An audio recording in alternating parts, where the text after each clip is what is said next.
that slash and stretch and the defensive zone, the penalty kill, the 1-3, and the game's changed a lot.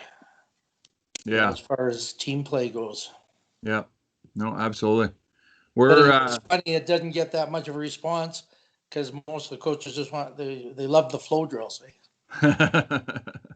Yeah, I know. I actually saw a stat the other day about the percentage that some NHL teams are they're kind of putting it under a big umbrella by calling it a dump out, but they're running more stretch type plays and slash plays and sometimes it's deliberately designed. It may not be tape to tape. It's more put it to an area and let some of the speed catch up to it in the neutral zone. And I think one of the teams, I think it was Carolina, does it 35% of the time. Yeah. Well, you get the D on their heels, eh? Yeah. You get that wide winger slashing, like the left winger slashing right D, and he can't let him go free. Right. Some have him just post up at the far blue line, but other ones have them slash across, and then you end up with a breakaway and stuff. So yeah, well, it uses the length of the ice. Well, and if you've got good team speed and with hybrid icing, you even if you don't connect, you could very well get it all the way down anyway. Yeah, that's right. If you could get it that it hit the corner and came out and didn't go to the goalie, that's a hell of a play too. Yeah. Yeah. Hey, Matt, Calgary tried to dump and chase against Smith. He just went back and passed the puck out again. Third D, yeah. Yep. Matt, I'll wait for a while before you do a formal introduction to us and meet the guys, and they can introduce themselves to you. You've been on once before, I think, but I don't know that you were introduced or got to say anything. But we're just talking about Tom Sight, and you brought up the point of Carolina and what they're doing. How much of the stuff that's happening in the NHL are you able to translate and apply with the female team at Queens? Oh, good point. I'm gonna say 60%. That's a guess. Okay. Like a lot of it is some of it still is speed and strength related, and that's just a physiological thing. Some of it is the amount of experience that the players have had before getting to the university level. So starting them off with something sometimes a little bit more complicated is tough. We're not doing anything like the other thing is we don't need to do anything like a drop back on a power play breakout or a tap back unless there's pressure. But in terms of that big drop pass that you see in the neutral zone in the NHL, we don't have the need to do that. Okay. You know what I mean? It's but so I don't know. I'm gonna say 60%. There's a lot of really great, more individual habits, skills, tactics that are certainly teachable, and there's a lot of great things in the NHL level that I think you can use those clips to translate. Some of the NHL John Riley presentation. No. Oh, it's the best one on that coaches site one. Okay. It's terrific about stick placement and totally disagrees with what we say about stick length because of the new technology in the sticks. Right. About shooting as if it's a bow and arrow. Right. Using that whip point. But that back elbow up, where we used to call it a chicken wing and everything, that's really promoted now. And having the stick in the triple threat position, it was, I think, by far the best presentation. I watched it yesterday. I really, really liked it, and it's Tom, I want you to keep in mind stick length at the right age to start with is where I think it's with John Riley's presentation. I agree with him. They can play at that level, but Alan Andrews pointed out to me yesterday, until you start seeing more Hall of Famers with long sticks, and Marty's St. Louis is the only one I've seen yet has achieved those offensive statistics. So, well, the Russians play with pretty long sticks, but it still, he talks about lie.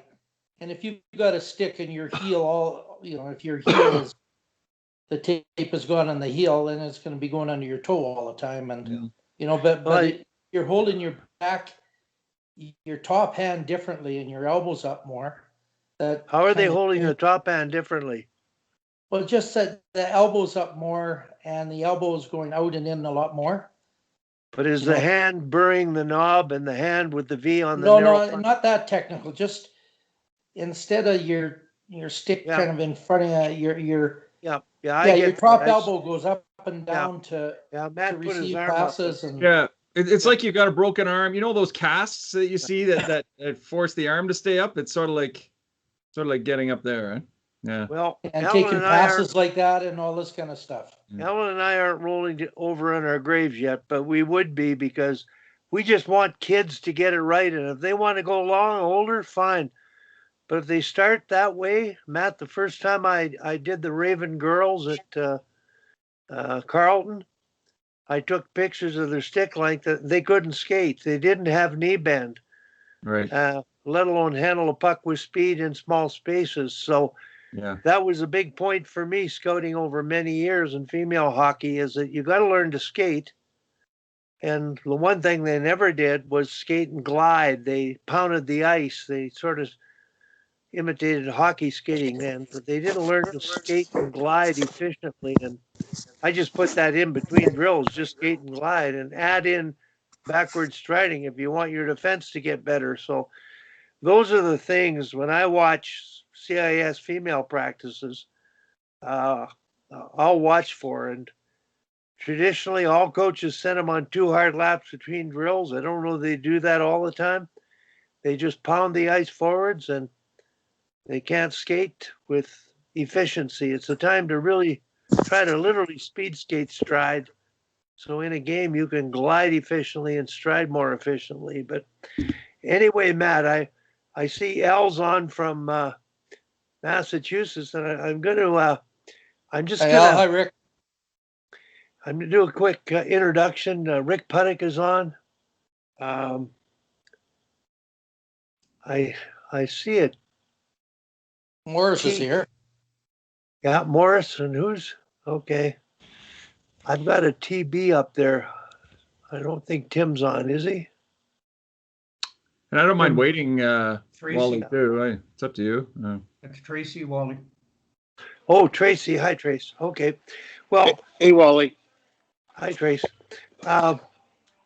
I'll just get you to introduce yourselves to Matt Holmberg. Then I'll introduce Matt to you guys. So, Tracy, if you do a quick introduction. Tracy's usually just joins on. He's a tech guy that's sat in on us when we had coffee in Calgary. I met him through Tom, and he's trying to get the stuff we do out there using digital technology. So go ahead, Tracy. Introduce yourself, please. Yeah, Wally, I couldn't have said it any better. Yeah, I'm just a hockey dad. I'm not a coach. I've had the privilege of coaching with Terry Johnson, which a few of the guys know. Helped him. We coached our kids together. And then, so what got my interest was the fact that there's so much technology out there that's not being used in the right way that could help benefit the development of kids. And I just love sitting on with you guys to hear what's going on and your thoughts. So I appreciate the opportunity, Wally, and we'll continue to.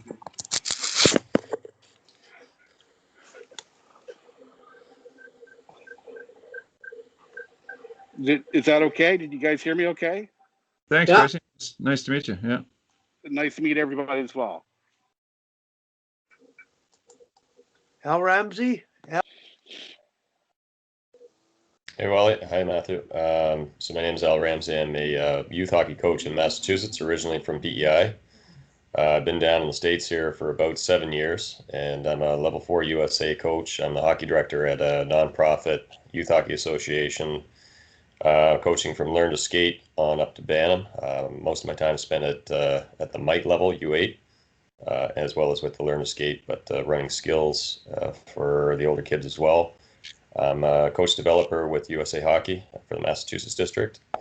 And in my background, I've got a degree in human kinetics. So I kind of have a sports science background, but my career took me in a totally different direction. And so the coaching and everything I do with the association is kind of my outlet for all the physical education stuff and sports science stuff. So I appreciate the opportunity to get on the call here when I can every week. Sometimes it's a little difficult with my work schedule, but I learn a lot from these guys every time I join the call. So Yeah, no doubt. Yeah, nice to meet you, Al. Rick? Yeah, Max, welcome. Rick Puttick, Calgary. I call myself a career minor hockey coach. Been doing it for over 40 years. From Timbit to midget AAA, male, female, and back down again. Just join this group to learn what I can and try to stay up to date with things. So. Awesome. Hey, Rick. Now, Tom, I don't know if Matt would be aware of your wide background, but I'll let you have a chance to talk about it. Well, I've been around a long time, and I've coached men and women university level for about 20 years. I was thinking about the other day, I've given different things in 7 different countries on 3 continents, and then the States in 7 states. So I've been around a lot, doing camps and hockey schools and presenting and all this kind of stuff. And right now I'm coaching the state women as far as I know, because all our contracts expired today. And they don't know if they have any money now. The government cut their budget. It's a big, like really bad with this COVID and all this stuff. Yeah. And like I told you, I work in this site. I got it. I'll give you a little view of this site. I really like the Facebook because of I don't know if you can see, but it has a diagram and a thing going. So I like the format of it. So anyways, I get up every morning, spend a few hours putting my site on, my stuff on this. So that's how I get through this COVID, to keep my brain going a little bit. Before we get to Morris, Tom, I want to mention to everybody, I don't know how many world championships Tom has been to. He attends the symposiums of all of them. Tom, I don't know what your numbers are, but can you comment on that? Well, I really like them because, they're coaching things, but then you get tickets to games every night. And there's coaches there from all over the world. And you make a lot of connections and, a lot of just discussion when you're there. So, I've been to Prague and Vienna and Finland a few times, and had one in Quebec and all over I think I've been to about eight of them. And I don't know, I try to go to one every year if I can afford it.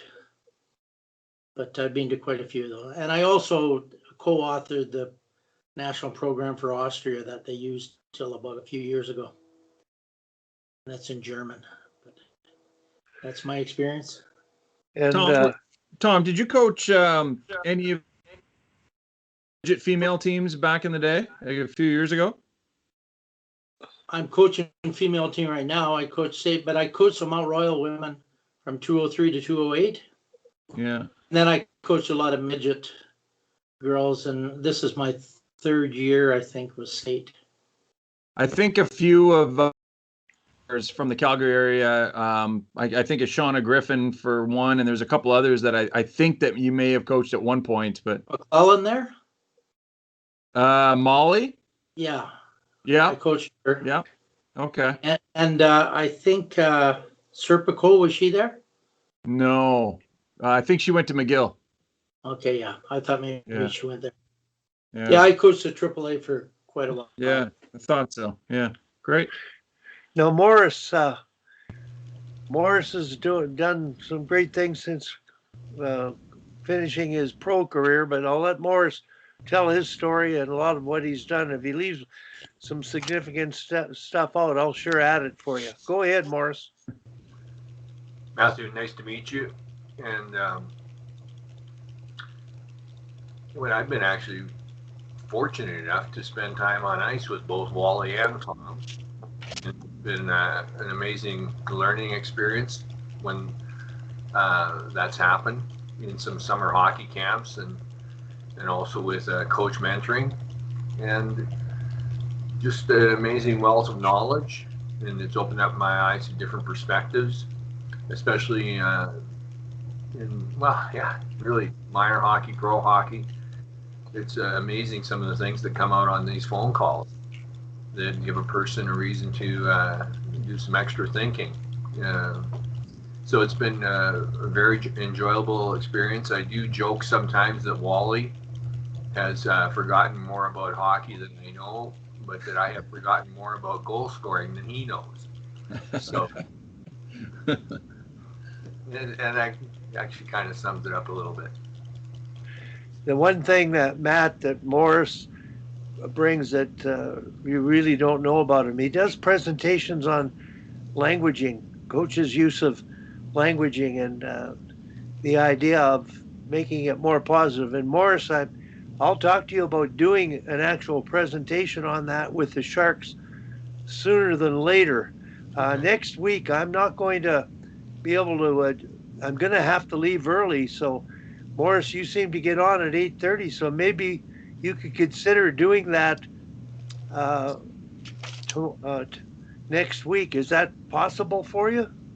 I can. There's already people on the call that have heard it, although I guess it wouldn't hurt to hear it again. Yeah, I know you want to hear her, but Matthew, by the way, just on the languaging piece, what I've observed, and it's just really been, and I think it's one of the things that helped me be a pro hockey player, was I observed situations and I was able to take a look, is there a better way of doing that? Or I was able to observe what were things that were being done ineffectively and yet being done over and over and over, even though they weren't working. And so I identified some areas in coach languaging that actually possibly sabotages their success. And it happens unconsciously, unintentionally, and it's an interesting. Why would we say something if it actually generates an ineffective result? How about saying something different? So that's the focus of it. Yeah, I'd love to hear that sometime. Okay. Now, Matt, I'm gonna just introduce myself to you. I just want everybody to know that I met Matt, and I don't know how many years ago, Matt, you had me come out to your school. 10? Is it 10 years ago, Wally?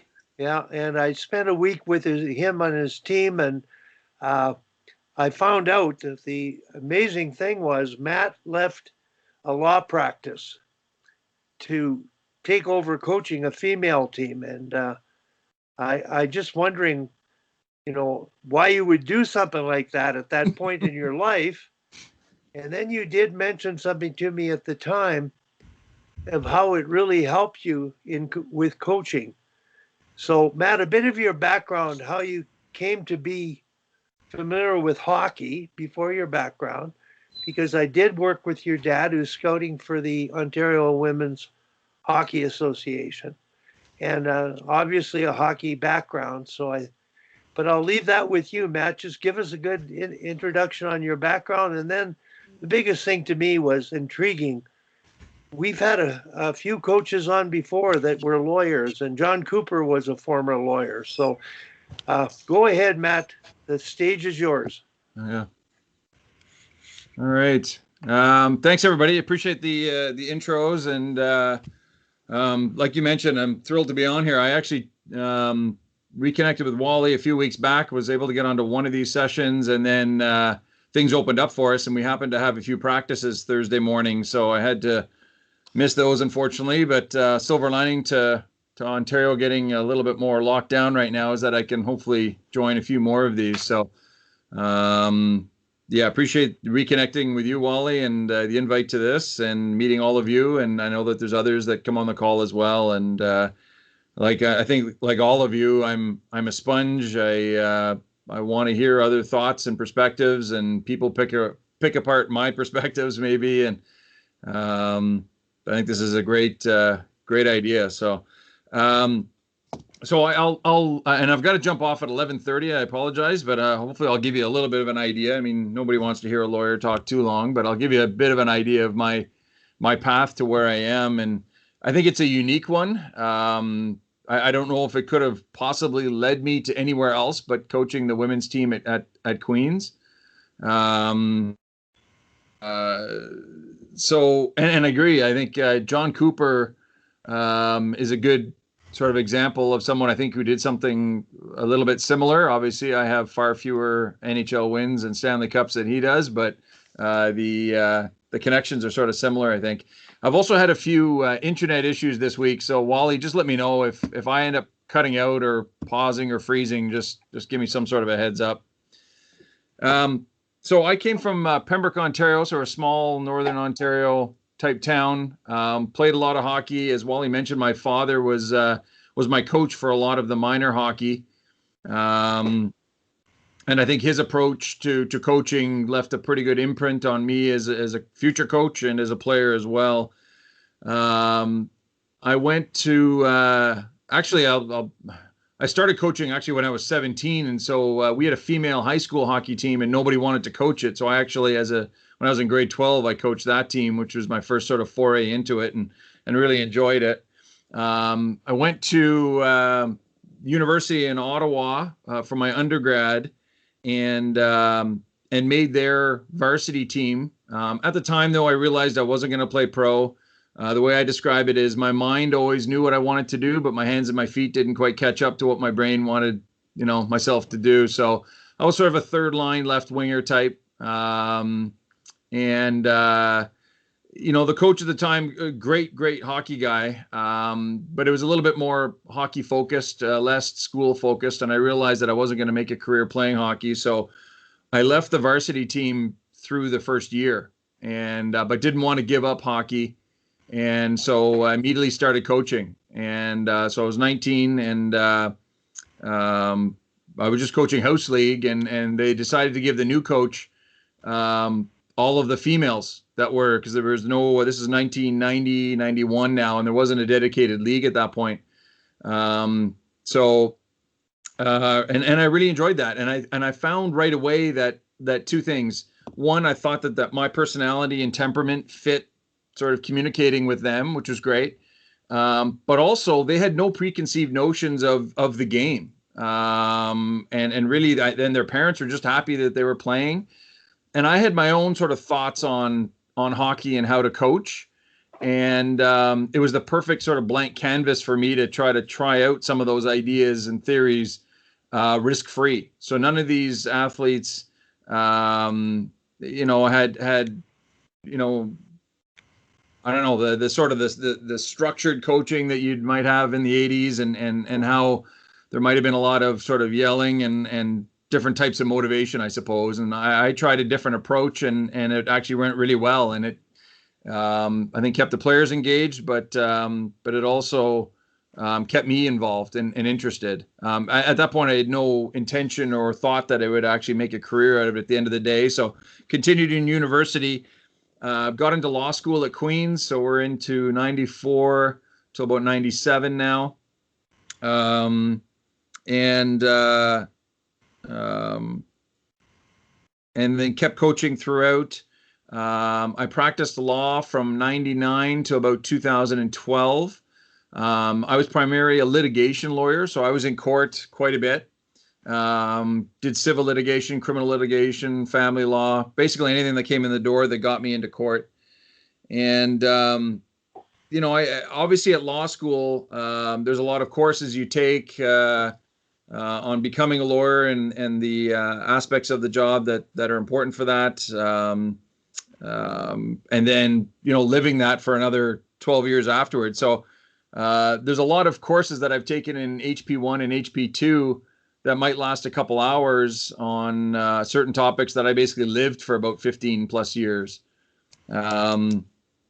So in the summer of 06, I started as an assistant coach with the Queens women's team, and was there for about 3 years as an assistant coach, still practicing law. In the summer of 09, the then head coach and the Queens athletic department parted ways late in the summer.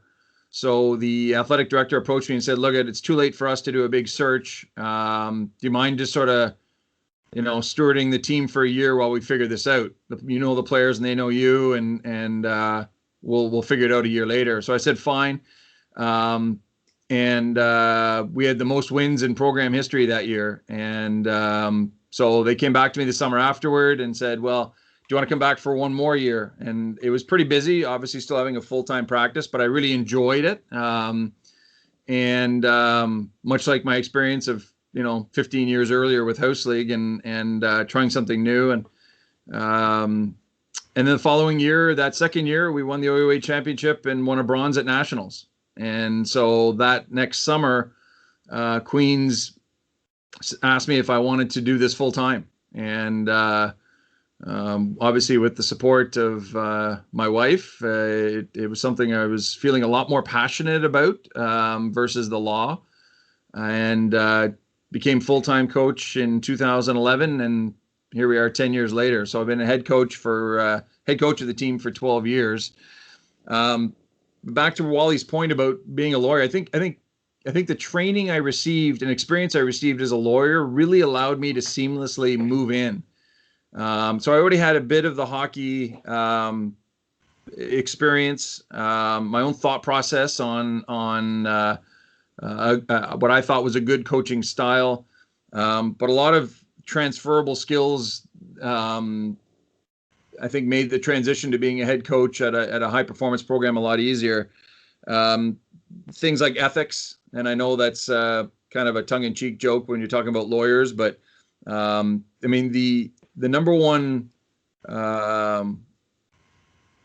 perspective, I guess, that I wanted to take with the program is to really run it professionally. I mean, being a lawyer is a professional occupation, and that's the attitude that I wanted to take. And so everything I wanted to do was to be done professionally. And so ethics plays a big part of that. Your reputation is really on the line here with this type of a job. Issues such as confidentiality, privacy, trust, all big buzzwords being a lawyer, and ones that I was easily able to bring over to being a coach. Communication was a big part of it. So all aspects of it. So how I'm communicating with the athletes, I wanted to obviously take a professional approach. So the language I used or didn't use was important. Where and when to talk to the athletes. I mean, I was doing rule of two type stuff 10 years ago. Keeping a record of my conversations with the athletes, how I'm communicating through email in a professional way. And then, after a tough talk, following that up with a follow-up email. So there's records of everything. Certainly had, I many times as a lawyer, I was in a meeting with a client and giving them some tough news. And we're talking serious, you're probably going to jail or going to lose your kids type news. And so certainly had experience with dealing and talking to people about tough topics. So when it comes time to having to release players, change rules, that sort of thing, I think I certainly had a pretty good background in trying to manage those types of situations. I think the communication piece also extends to referees. I spent years in front of judges, the ones that are making the decisions, and I learned to advocate my position or my client's position before a judge, and I look at my role with referees to be the exact same. And so I don't scream and yell at refs. I'm proud to say in 12 years, I've never taken a bench minor penalty. I've had a few refs look at me with, eyebrows up and let me know that I had reached the threshold, but I prefer to talk to refs in between periods and make an argument to them and try to work it out that way. Right. So I think, and that's how I want my players to react as well. So preparation is huge. Right. And I look at our preparation and my preparation for the weekend games, much like I was preparing for a trial. So, and just like in hockey, I mean, I felt most confident going into a trial when I had prepared the crap out of it. And I was ready for as many, different things as possible.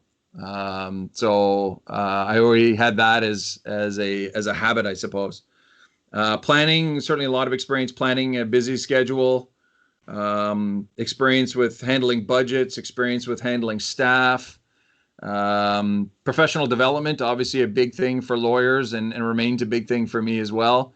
And that mindset directly got me in line with Wally, and that was a huge experience for me. I was so happy that Queens obviously agreed to that proposal. I was so happy that Wally agreed to that proposal and to fly out to Kingston and spend a week, sort of shadowing and talking through hockey. And that still remains one of the highlights of my professional, development career. Advocacy, right? Just advocating a position of my own, of the teams, of the players, whether it be advocating up to my department, or advocating something to the players, or within U Sports or the OUA. I've been in part of a lot of boards and committees and president of the Coaches Association. So I think those skills did me well there. And then also just marketing, right? And when I was a lawyer, there was also a certain amount of marketing that goes on, and I think that's also helped me a little bit when I'm looking at recruiting into Queens. On the ice, learned how to be analytical as a lawyer. Learned to think outside the box, look for gray areas, and see what we can use tactically to gain an advantage. On the flip side, I also learned to be, I think, calm under stress, and deal with again, highly emotional sort of situations in a very rational and calm way. Also learned to be quick on my feet. I mean, there's countless times in a trial when things went sideways, or you'd get an answer from a witness you weren't expecting, and you had to then just throw out your plans a little bit and start to make it up on the fly. And so we go into every game prepared, but I'm also prepared to change things quickly on my feet and adapt. Learned how to be resilient.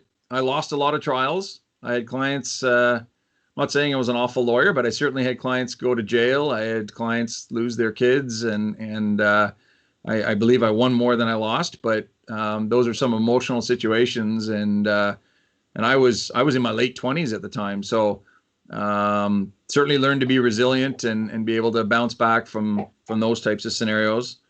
And then public speaking. I was on my feet. I was making complex arguments to judges. And so, those pregame talks, those locker room in between period talks, other situations, perfectly at ease,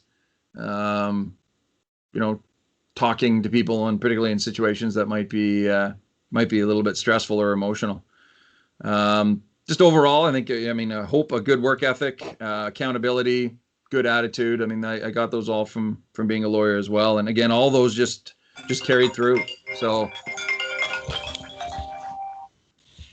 I think, again, a lot of those things that I just said, I've been to a lot of the coaches clinics, and I've seen a lot of them try to, zip through those topics in an hour or two. And, but having lived it, and I took the long way around, obviously. I wouldn't recommend that anyone, just for those characteristics, go to law school and then practice for 12 years. But it was immensely beneficial when I became a head coach that I had 15 years of education, experience, and training in those areas, because obviously it's important what happens on the ice.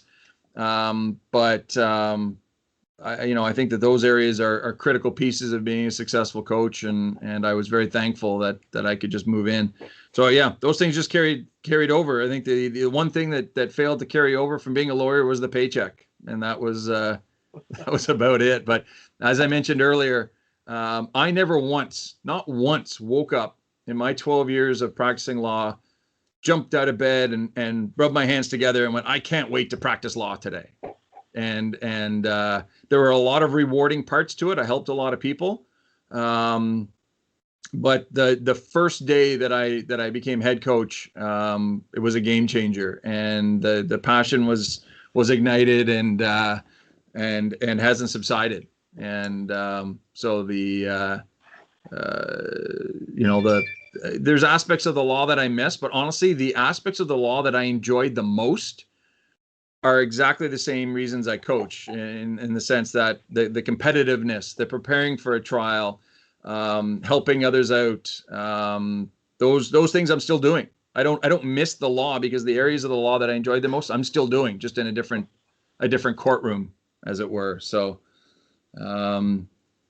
yeah, that's kind of a brief overview, I guess, of how I got here, and I think some of the transitions that I was able to make. Matt, incredible story. I'm just going to ask, amazing. I'm going to be editing, Matt, and that's one of the stories, and I wrote down the title, Why Lawyers Make Good Coaches. And it's an extremely good story, because it always impressed me that I don't know how much, or if John Cooper's played, or even how much you played, but it really isn't that important. It's having all the tools that go into what it requires. So I'm looking forward to editing that. But one person that we didn't get to introduce herself, we'll get her to introduce to you. Kim McCullough is on, and you might know Kim. Oh, I know Kim. Yeah, probably recruited a few of her players, but she may not have to tell you too much about herself. You know her that well. But Kim, if you could introduce yourself, and if you have any questions or thoughts or anything to add, go ahead. Well, yeah, thanks, Wally. Matt and I go way back. So, and I've been out to Kingston a couple times to learn from Matt. So I've done that with my own professional development, I guess. But I think a couple things jumped out at me. I one of the things I like most about Matt is that his dad is always around and helping out, and it reminds me a lot of me and my dad's relationship. And I know one of the other PWHL coaches had the same thing, Jeff, out in Cambridge, and I love that piece of it. I'm very fortunate to have that, and I always say that Matt and I, our dads are really running the show. We're just the puppets. We don't really know what's going on. The old guys are getting it done. But and yes, Matt has actually, he'll have 3 of my former players, I think, next year, and 3 great ones, great people, and great hockey players. And the things that always struck me with Matt are the professionalism, which he alluded to, and the integrity. So the way things are done at Queens are done that way because of Matt. And I always think when my players ask me about Queens and the potential of going there, I always think it's a great opportunity for them. But I did have a question for you, Matt, because you spoke about being calm under stress. And that's something that I'm also quite good at, but I find that my players are not quite good at. So we might serve as examples for them, role models for them. But I find quite often when, the fit hits the shan, as they say, I tend to go to one place and be quite centered and like loving it. Meanwhile, they're in panic mode. So I think I take for granted that that's part of my personality, and I'm very comfortable in those, murky waters, and they're not. So how do you, other than setting a good example for them, how do you help teach them that? Because, some of them may go on to be lawyers, but they haven't done it yet.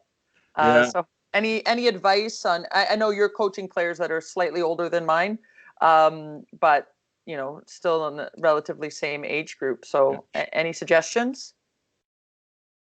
Great to see you. And yeah, you're totally right. My dad is the unofficial mayor of wherever he happens to be at the moment, and has been a great inspiration for me. And I'm certainly lucky and fortunate that my parents moved to Kingston, and that I can include him in this part of the journey. So, and also back to you with respect to your program. I mean, there's a reason why, we've had, a few former players of Kim's on our team, is because I recognize, the development that they get before the next level. And that's a huge part for me when I'm recruiting players is, I don't want to spend all kinds of time working on their attitude or their work ethic. I just want to get them into our systems and get going. And it's been a pretty consistent, attribute, I guess, of the players that have been coached by Kim, and that they're ready to go. I don't have to worry about those things. So, to your question, yeah, great question. I mean, it's a great question, and example, do your best to lead by example, and that does, after a little bit of time, that does rub off. They see how I react, and then how I hold them accountable if they don't react in a similar way. And so, that does take some time with some players. Some of them get it after a couple of days. Some of them it takes almost 4 or 5 years to get them there. But that whole concept of and I'll take a step back. It also affects, I think, how I recruit. Like I try to get as much information I can about players, and do my best to get players that I think sort of fit that mold from the outset. But it's that whole calming the brain, and there's I guess the different parts in of hockey that'll come to play. I mean, there's after a tough shift, and they get onto the bench and they're just riled up, right? They're either internally just wired, or they're chatting to or complaining to their teammates or to the coaches. You can just see that they're going a mile a minute. So that's one part of it. But the other part is just calming the brain on the ice, right? And I'm sure you guys have probably touched on this with other talks that you've had about just trying to slow the game down and create space in your brain so you can create space on the ice. And I think they're linked. I think if you can teach your athlete to slow things down from that perspective, or calm the brain, I think you're going to have benefits on the bench, in the dressing room, but also on the ice in the middle of a shift. I'll be honest with you, Kim. I'm constantly chasing that golden goose. Like we've worked on bringing in mental skills coaches. I've probably read every book on the subject that I can think about. There's basic ones like breathing techniques on the bench, and getting them into the green, and when they start getting into the yellow and the red. And every player has a different technique to do that, and takes different time to do that. So I think that's one thing that I have learned, is that I think when I was trying to tackle this early, I was trying to do a sort of one size fits all, what seems right for me kind of approach. And I think that's maybe 50% of it, but the other 50% is really trying to drill down and get to know the player, and find out what gets them into the red, and hopefully what can get them down into the green. And some of them just need to be left alone, just like a pat on the shoulder, or just walk over to them and just quickly say, change channels, or whatever buzzword maybe you've worked out with them. Others require, in between periods, you take them and the assistant coach aside, and you just have a quick little 30 or 40-second talk. And some of them require a full-on hour-long meeting, with them and your assistant coach sometime during the week to talk about it. So it's kind of a blend of trying to find those general ideas that are out there, and basically give them a toolbox to hopefully choose from, and some ideas that they haven't used before, but also, trying to drill down and seeing what you can do on an individual basis. But I can't honestly point to one thing and say, here's the answer. I think it's kind of a combination of all those, but it starts with here's my expectations. Here's why I think those expectations are beneficial for you and the team, and obviously modeling that behavior to the best of my ability. Matt and Kim, I just want to interrupt, because Dave King used to send me to the theory certification clinics. Now, it's not like going to law school and practicing it, but it is the highest formal form of education required if you're going to coach on an Olympic team. And I went to Toronto and sat in on 2 modules, mental training for coaches, and a separate model, mental training for athletes. I took that module back home and incorporated it in my high school phys ed curriculum, grade 10, 11, and 12.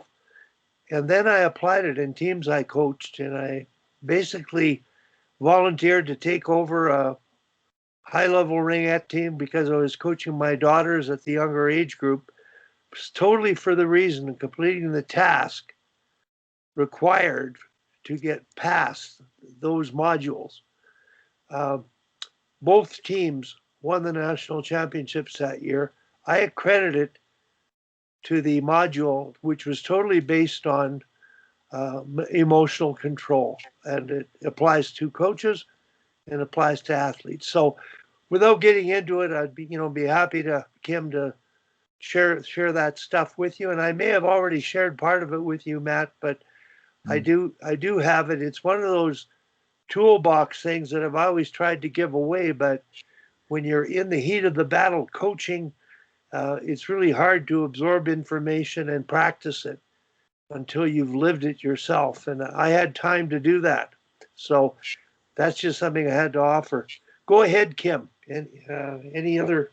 Well, yeah, I just had a sort of to follow up on that. I was listening to a podcast yesterday with Dan Church.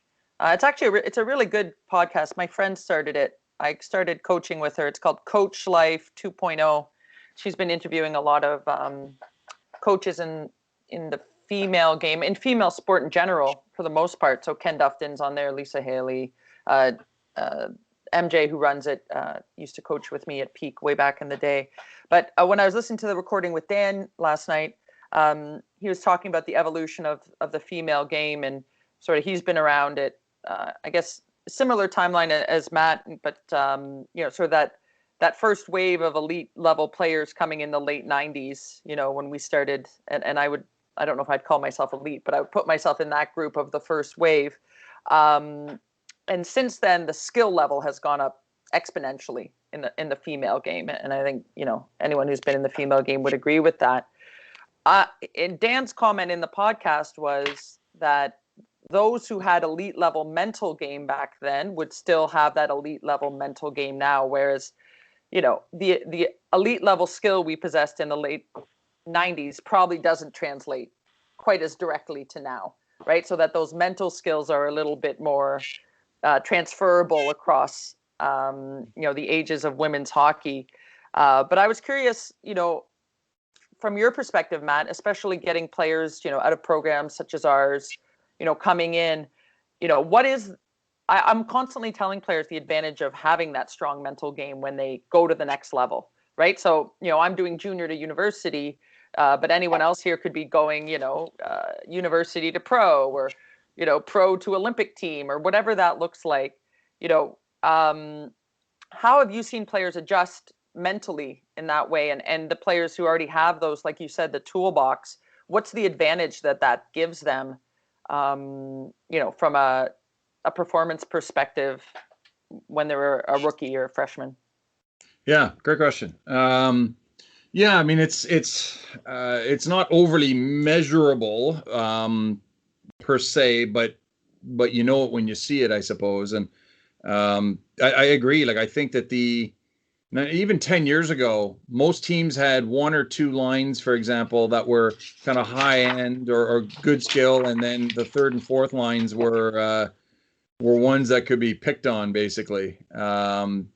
Now most teams have depth to have four solid lines, and the skill level is really crunched into the middle, if I can put it that way, or raised to a point where it's there's not a lot separating a good fourth liner from a good second liner at this point. So those not soft skills, but those other areas become even more crucial than I think in previous years. So sleep, nutrition, but I think the mental skills remains.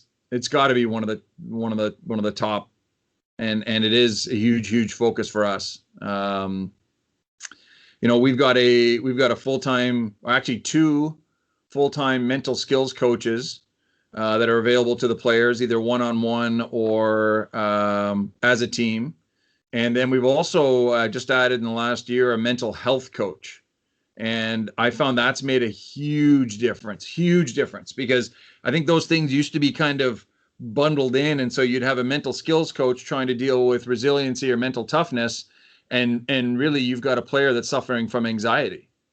And there's overlap, absolutely. But I found that's been a bit of a game changer for us. So we can make referrals to our mental health coach, and she is dealing with issues like anxiety, depression, and it's a bit more of a clinical. And at that point, I am hands off. Like it is, I might be involved in the mental skills coach approach and what they're going over, but as soon as it gets into the mental health, I'm involved in the referral, but then it's almost become a doctor-patient scenario. And so I think that was a critical separation of things, I think, for us. And so, I mean, the mental part is in my mind, it is just as important as, what our breakout is and what our X's and O's are. And I would say we probably spend as much time talking to the players as a team and individually about their mental approach to the game as we do, again, talking over systems. It's, and again, it's kind of, as a head coach, you're kind of, jack of all trades, masters of none. And so I'm, I know what I know, and from experience, and I've read and learned and all the different seminars and programs and other coaches. But I'm certainly happy that we have dedicated people that will take the ball the rest of the way. And there's no doubt, I mean, there's again, with skill level being so tightly bunched right now, the players that have that mental toughness, that resiliency, practice areas like, imagery, just areas like that. And again, it's not a one size fits all. But players that have that edge are, there's no doubt they're consistently some of our top players, and it's no secret that they eventually become our captains and our leaders.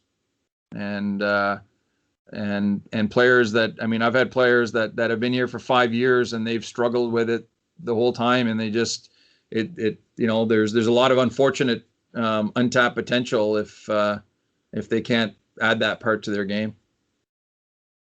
I think it's great that you have a mental health coach. I agree. Those are two separate things that probably have been looped together. And I think it's great. We have so many resources. I think back to when I played, and there were no skills coaches. Like, you went to hockey camp or you had a hockey coach, right? There was no, skills coach per se, or certainly mental skills coach. And I wonder how much of that now is, like, if I go to a skills coach to work on my shot, right? My parents pay the money. It's a X amount of dollars. It's scheduled, whatever, versus me doing it on my own, out of my own volition, out of my own creation of what that skills program looks like. And I would argue as a coach, I'm more impressed by the person who's doing it on their own, who's come up with their own program. While, the skills instructor will be able to give, those cues. And I think the same goes for the mental side. Right. And I'm similar to you. I'm constantly filling their mental toolbox. We're doing breathing, we're doing imagery, we're doing visualization, we're watching video. But I think the ones who really get ahead on it, no different than the players doing extra skill stuff out of their own, self-direction. Right. So, I can go to a mental skills coach and say, fix me. Just like I can go to a skills coach and say, fix me. Yeah. Versus me actually fixing myself. And I think that's, whether it's hockey performance or mental performance, I think that's the difference. And and again, the players I've seen who are, truly elite on the mental side are the ones who are doing, the visualization before the game, or, writing their goals down, or they're not waiting for Coach Kim to say, okay, guys, here's our visual. Like, I think it's great that we're filling that toolbox, but I wonder how much we're becoming over-reliant on specialists, right? To say, oh, you've got to do this, or you've got to do this, or you're not, I think of in Toronto, how many kids only ever do skills with a skills instructor, and the amount of money this must cost. And B, I am also one of those skills instructors, so I'm in some ways okay with it.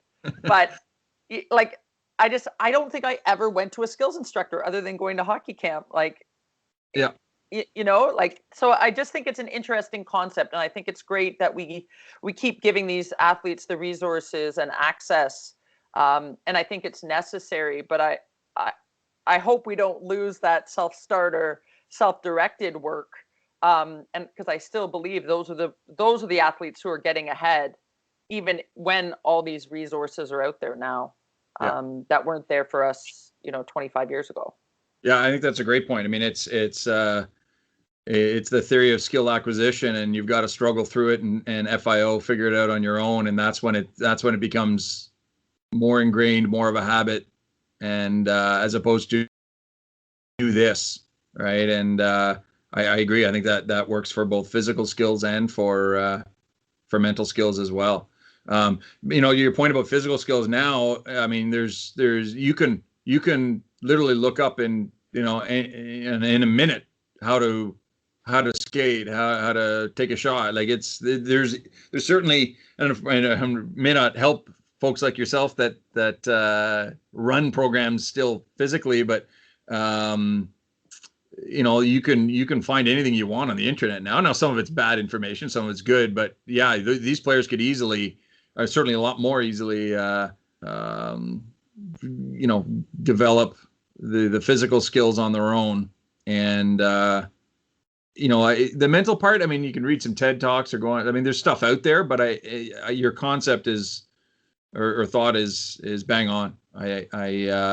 Again, I found that those players that come to me that have already thought about the mental side of the game, have already searched out what works for them, trial and error, they're ready to go. And I still feel it's part of our responsibility to remind them of the importance of skills training. I still think it's part of our responsibility to give them options.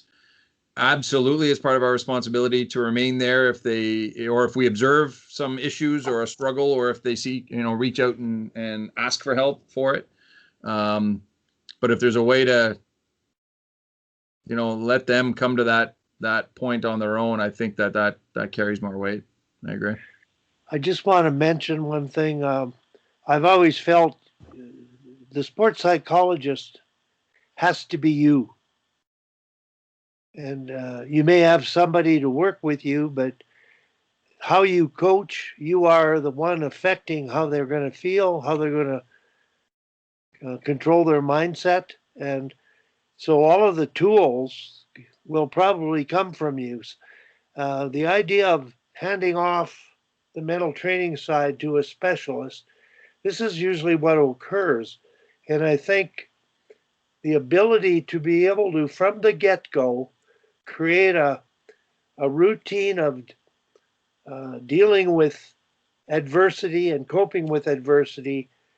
This is available, done in the first early part of the season and reviewed again at Christmas, 2 sessions.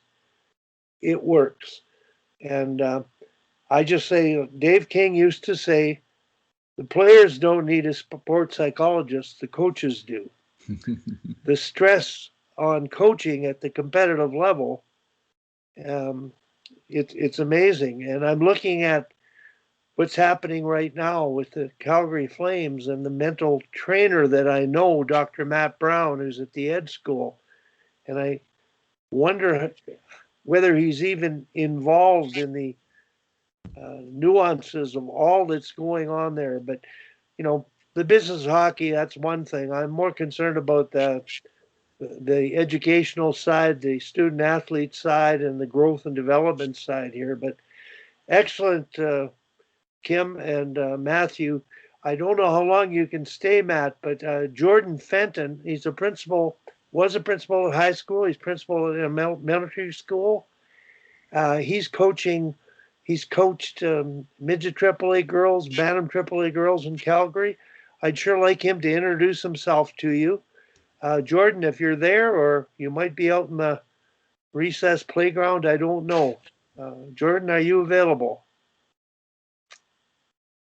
Well, he isn't, so. And I'll just to the last point, Wally. I don't want to create a misinterpretation. I don't completely divulge all mental skills over to our coaches. I think that I'm always up for having a different perspective, or going to them myself and saying, here's something that seems to be going on with the team right now. Do you have any thoughts? So I'll bounce ideas off of them. I'll have them come and talk to the team about general ideas as well.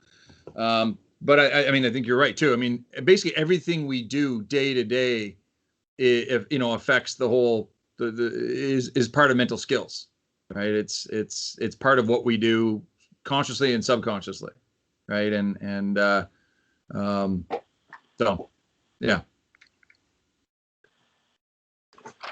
Now, Tom Malloy, working at SAIT, he let me do autogenic training sessions, which is basically laying down, yoga breathing, and the players, and taking them to a relaxed state, discovering the difference between tension and relaxation and their anxiety, and visualizing their performance. And it had an immediate impact on their performance, and he did it late in the season.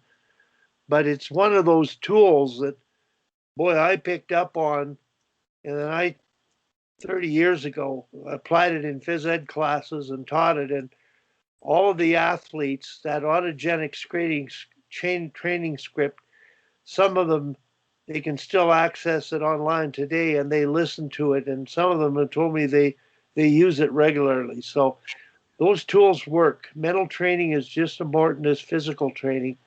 And I think coaches can acquire more tools at mastering some fundamental things and delivering it for themselves, because they hear your voice.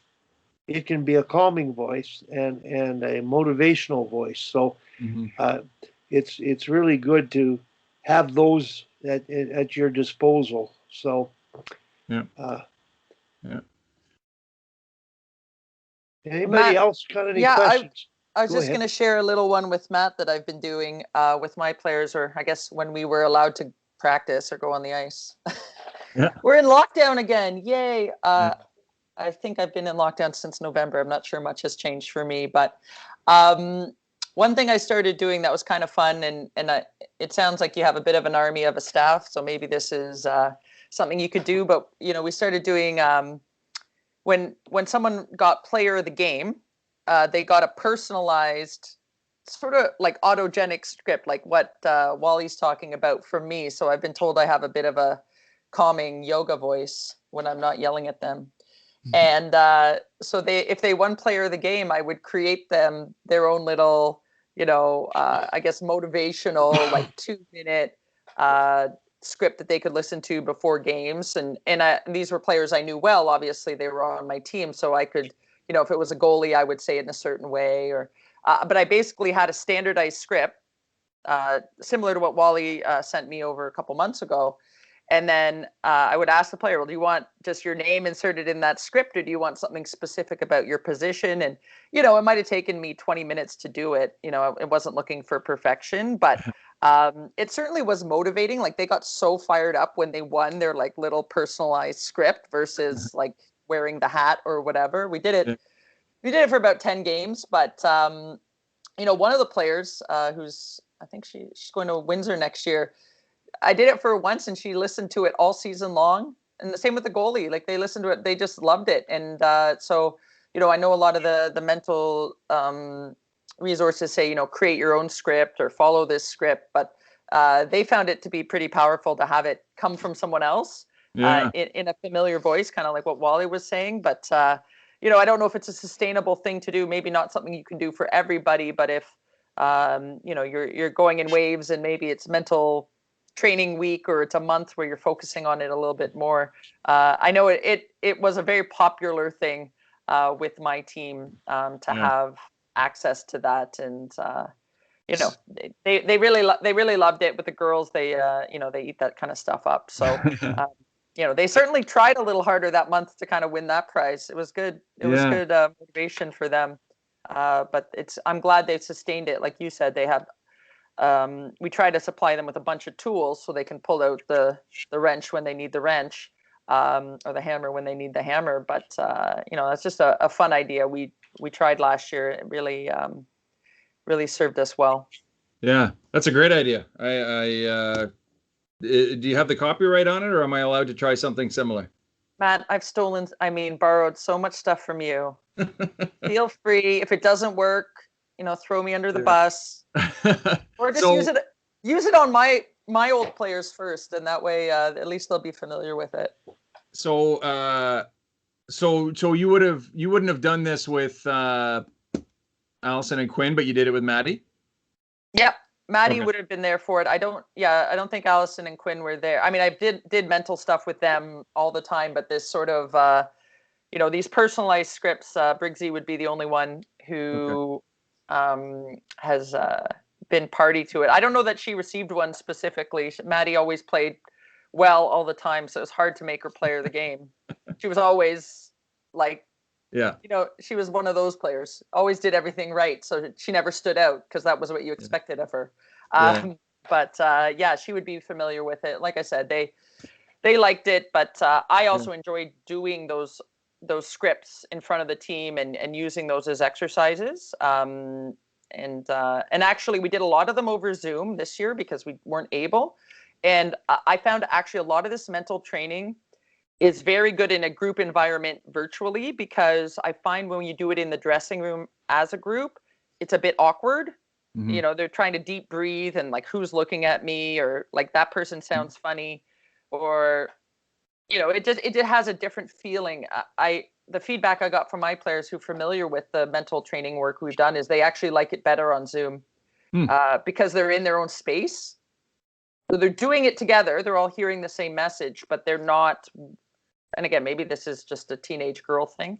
Yeah. They're less worried about what's going on around them. So especially when you're talking about breathing technique and that, like it can be a little silly at first if they're not familiar. So I found it worked really well. It was another thing that I often find I rush when I'm in, the locker room environment, because we have to go on the ice or we just came off the ice. And I think I did it a little bit more justice in the virtual environment and put a lot more time and effort and focus towards it. And the players said that, it resonated more with them in that environment as well. So, just in case you're not spending enough time in the virtual universe and you want to do more. Yeah. So just so so it's basically just an audio clip that you attach to an email and send them to. Yeah, I do it on QuickTime. Like, I'm a Mac person. I do it on QuickTime. I'm a one-take wonder, so I don't try to edit it. I just do it. But again, I have a standardized kind of script about, like Wally was saying, about how you feel and, the sound of the ice and the feeling of the, and those types of things, which is universal. But like I said, with the goalie, I did it, a little differently. And with some of the players, I would do it a little differently. If I had coached them long enough, with your players, you may have players who've done it for 3 or 4 years, so you would know them quite well. Right. So they enjoyed it, and honestly, like, I think it was between 2 and 4 minutes. It was not terribly long, but kind of more like, you're going out for a warm up, or the puck gets dropped on the first shift, and here's how you feel, or here's how you approach it type of feeling. So they would use it to fire themselves up before a game, less as a relaxation. I had a scripted relaxation technique that I put on audio and sent to all of them. And I'm not sure how many of them use it consistently. Certainly not many this year, although they might have a lot of anxiety this year for other reasons. So that's a pretty standardized one.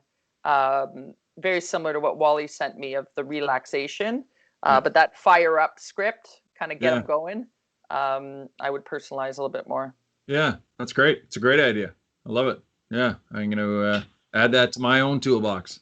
Yeah, you Matthew, the original script I got, my sports psych class, my first year of university, it was written by Vanek, the sports psychologist from the Czech Republic. Yeah. I think you shared that with me, Wally. Yeah, like I shared it with you. Queens, you shared that one with me. Yeah. Well, that's the script that I memorized, and I do it deliberately all the time. The night before our Olympic final in Salt Lake City against the Americans, Coach Silvershow asked me to do a relaxation session. She gave me a couple pages out of Tarasov's book that were designed to motivate players, talking about the Canadian hockey psyche. but the pages weren't really suited to females, so I had to paraphrase what she gave me and use that script. And honest to goodness, the performance state they were in after having a great night's sleep, positive imagery, and it's not hypnosis. They don't fall asleep, but it carried us through a pretty difficult competition. I really credit. We didn't just do it that night. We had a few sessions during the year. So that's an example of when you've experienced it working like that, and to hear what Kim is doing with her players, it's really an untapped tool that they can master once you provide the tools for them to listen to, like her voice, knowing your voice, and writing a script. Kim, I would imagine you might write different scripts, am I right? For different players, or different scripts for different times and situations. Is that? Yep. Yeah. Oh. But usually it was more generic they could use as a pregame tool that I focused on. But I would do it with them pregame with a different script, maybe situationally if we wanted to throughout the year. I would say I did it pretty consistently, like once a month at least, maybe twice a month, a different script. Folks, I need to jump on another call, so I'm going to, I think they're waiting for me here, so I'm going to beg off. But Wally, thanks for having me back on, and I'll look for other opportunities to jump on as well. And Tom and Kim, good to see you guys. Stay safe, and I'm hoping to get back on a more regular basis now that we can't practice Thursday mornings. Tell your dad I say hello. Yeah, I'll do that. Say hi for me too, Matt, please. Yeah, will do. I'll be seeing him. Well, I'm hoping to see him this weekend. We'll see what's allowed. Okay, so, take care. Good seeing you, Matt. Yeah, thanks so much, guys. Take care. Be safe.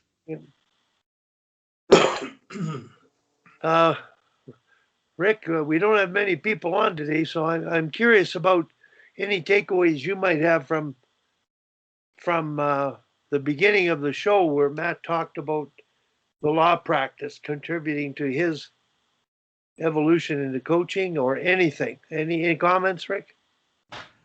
Well, given that public speaking and such is one of the most dreaded fears in life, lawyer training definitely helps for coaching and speaking to groups, speaking to individuals with a comfortness and an ability to communicate effectively. I think that's all part of legal training. So yeah, it puts him in an ideal situation.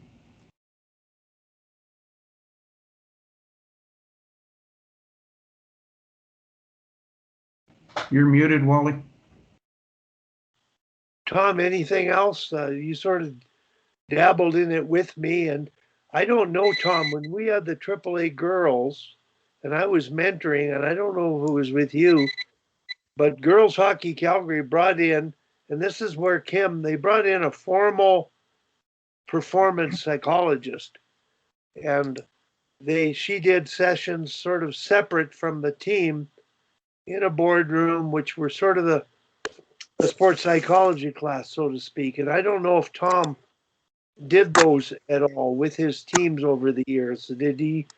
Tom, any comment on whether you experienced that or not, coaching midget AAA girls? Yeah, she did it. I thought she did a really good job, and she got to know the girls really well. And then the other thing is, my son helped me coach, and he's a lawyer, and he's just terrific on pregame stuff. Like, you get the girls together, and we were in a tournament in BC, and you're playing 3 games a day sometimes and all this. So he went over, I don't know, he memorized the whole script from the Mighty Ducks, I think. And he went over, I don't know, he had the girls laughing, and they went on the ice all saying quack, quack, quack, quack. And I don't think those girls have ever forgotten that. So, he's really got the gift of the gab. Plus, he got me off a big speeding charge too in the national park. So he's really good at speaking. Kim, thanks for being on with Matt. I'm looking forward to having a session again, sort of with the female hockey coaching community. I talked to Fran and Pat yesterday, and I'm going to be doing the mission statement exercise with Fran, Pat, and Brian.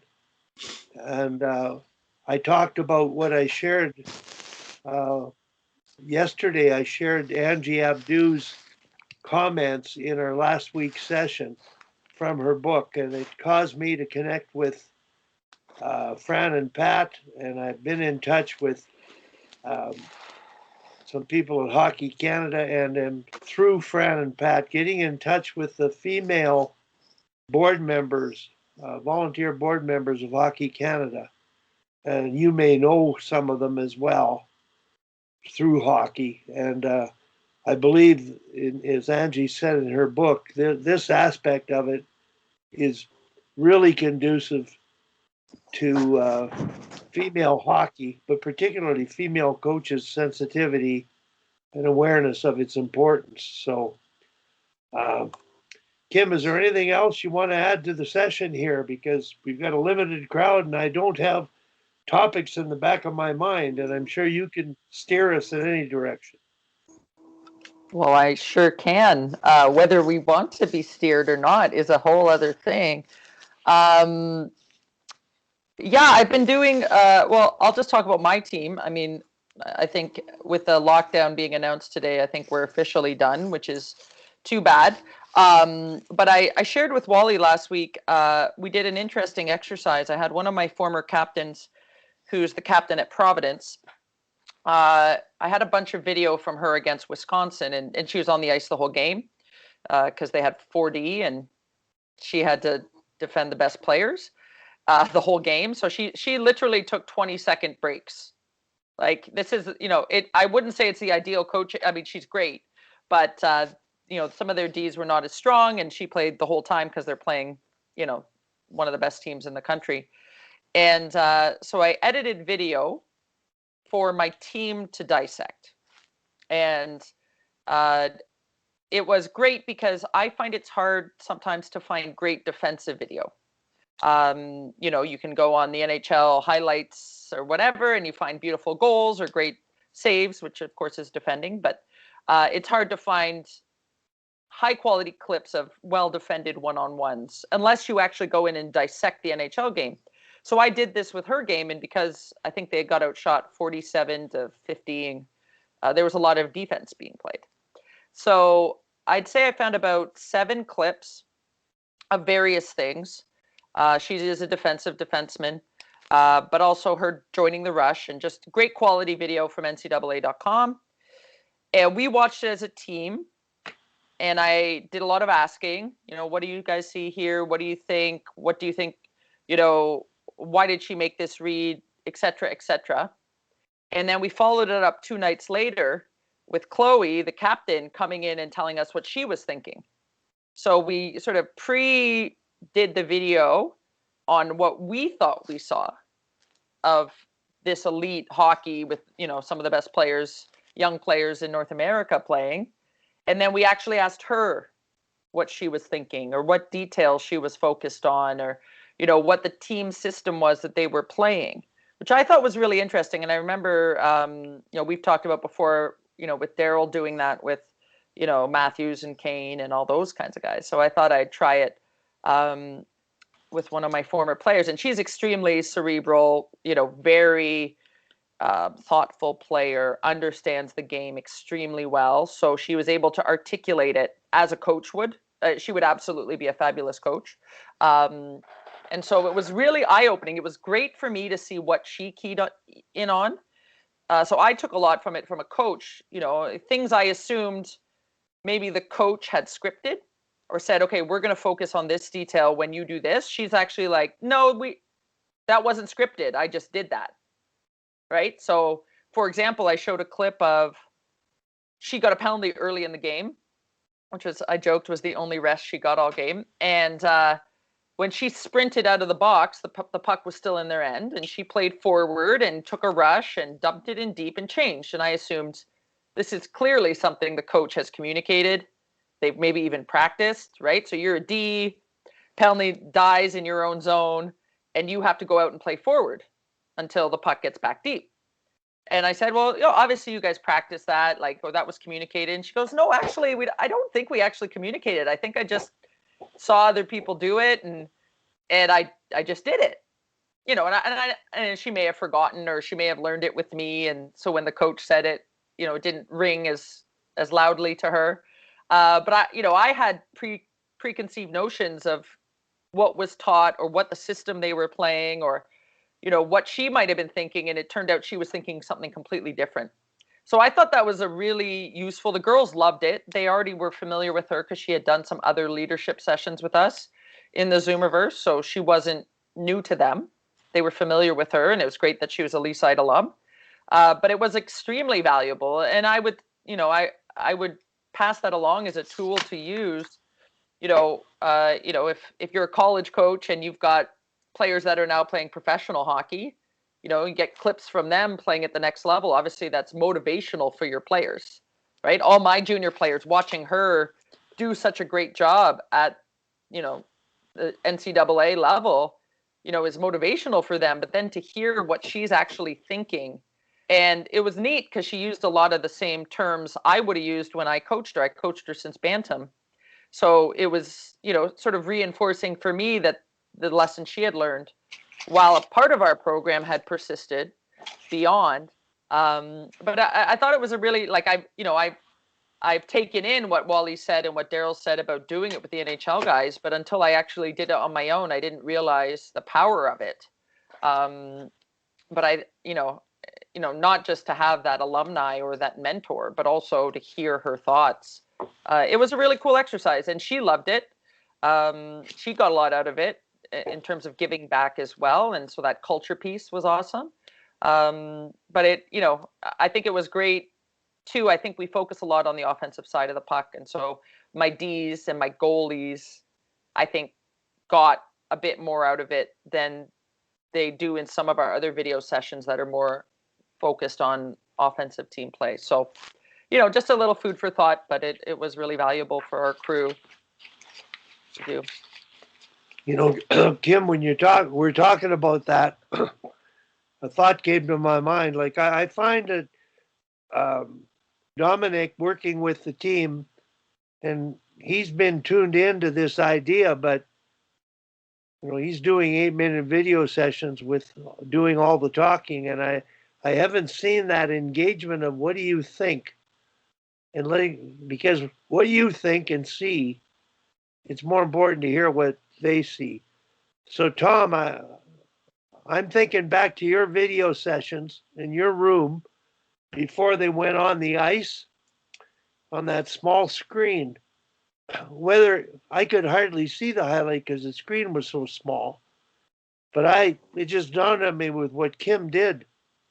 If you can send that to them to look at online before, and then show it again the next day and tell them, what did you think about it? What did you see in it? And if they don't, you can do your talk, but they should be able to tell you the things that they saw.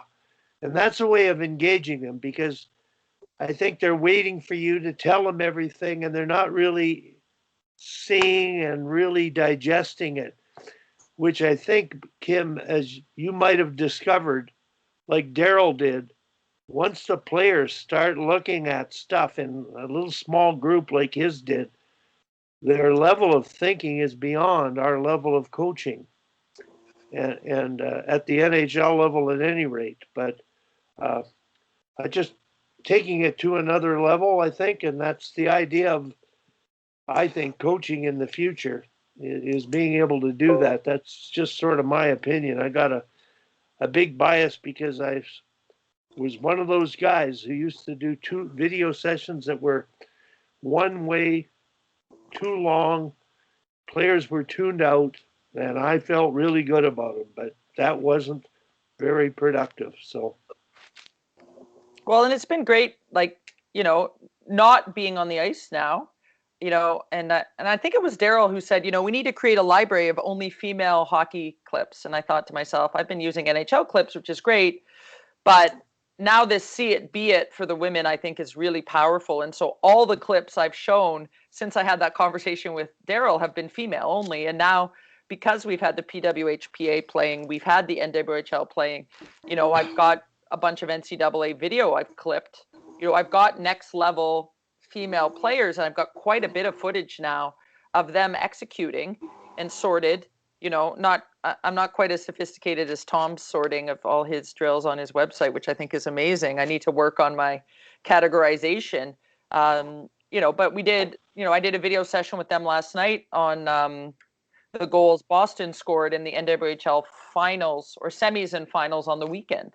And I just picked a common theme between all of them, and it was all late east-west passes across the crease.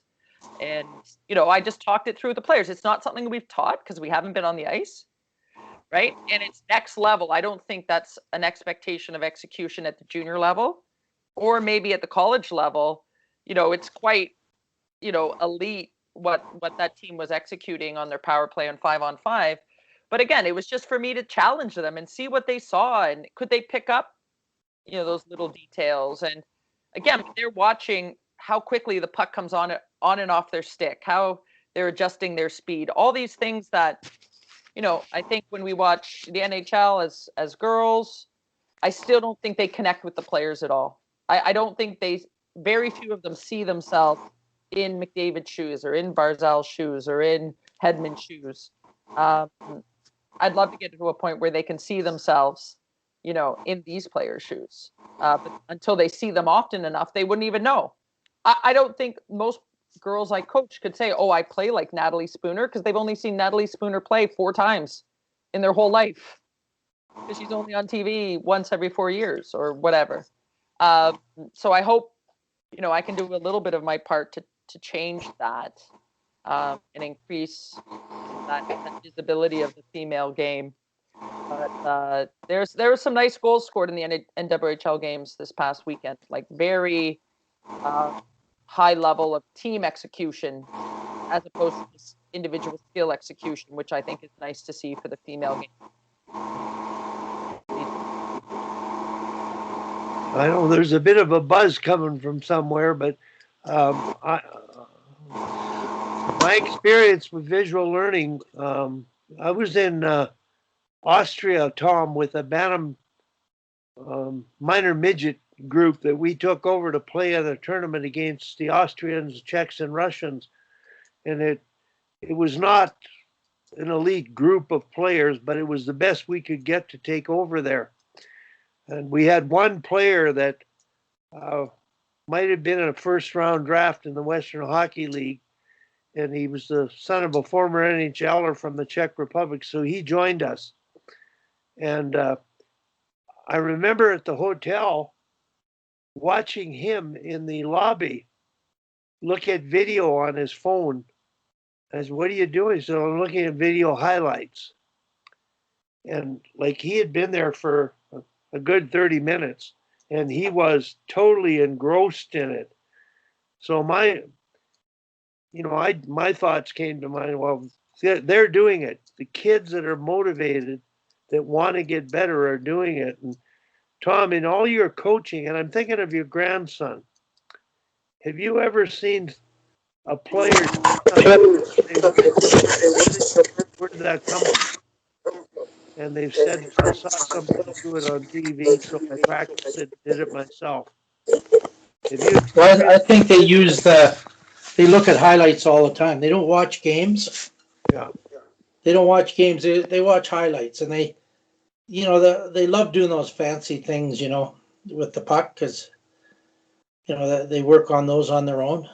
Yeah. But I think the social media is really where they do a lot of the learning and seeing, what guys do, and they try those things, and, but Go ahead. Interesting thing with him is 2 weeks ago when the snow was melting, he went with his girlfriend because their junior team was shut down, and they went to the outdoor rinks, and he absolutely filled one of those milk cartons, the big milk cartons, plastic things, with pucks. He had a few hundred pucks that he just got out of the snowbanks and outdoor rinks. So he now practices his shot. He built a little thing to practice his shot. Yeah, I think the social media is a big deal with them. He's still in Drumheller? No, he never was. He was in Kindersley, but they were going to have a bubble in Estevan. Yeah. And that got shut down last week. So they're not doing anything anymore. Okay. So the Alberta Junior is going, but not the Saskatchewan Junior. I think it's still going anyway. Okay. Well, look, I'm going to have to jump off here. I've got an appointment next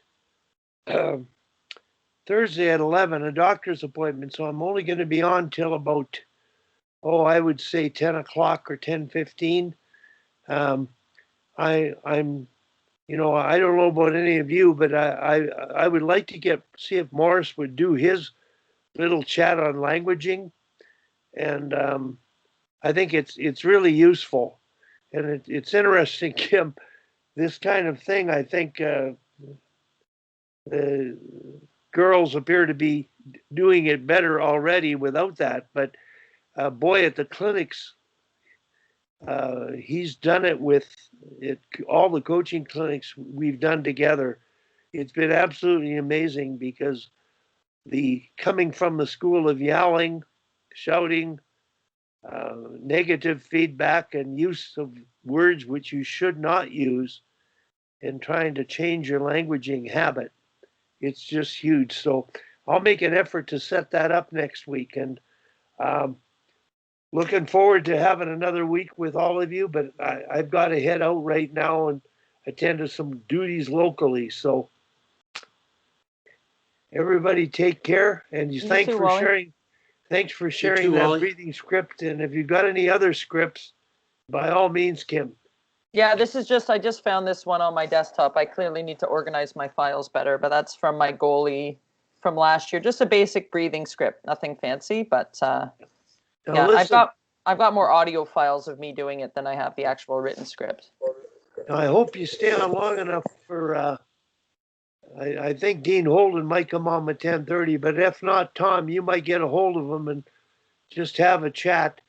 Dean and I have been working with a fellow that does a podcast, Richard Burkeson. Are you familiar with that name, Kim? Richard Burkeson. Well, he, like Tom and I and Dean, he's one of those in the circle guys that was familiar with Hockey Canada and what they were doing and what they stopped doing and what he wants to continue to do. So I'm hoping to get Richard on sometime, but I know I'm going to do the podcast with Dean and Richard about the mission statement exercise. So I've got to head out now. So all of you, thanks very much. And I'm sure glad Matt was able to get on today. Really good. Take care. See you, Wally. Bye-bye. What I'm doing right now